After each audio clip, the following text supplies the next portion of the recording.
around 11 o'clock this morning, we had received information saying that there's this place by name SV Coach Works, where there are close to 35 private buses which were stationed there for repair works. The real reason for the fire would be told clearly by officials concerned of the concerned department.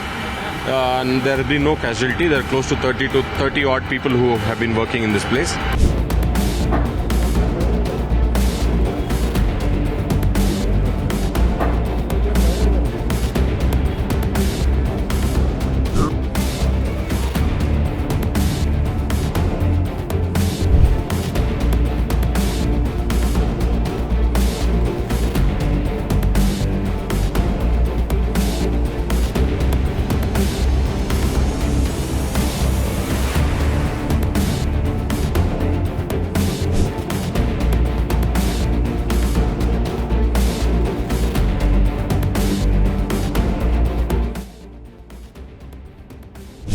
Fire small extinguisher also which can be avoided, but it's too small.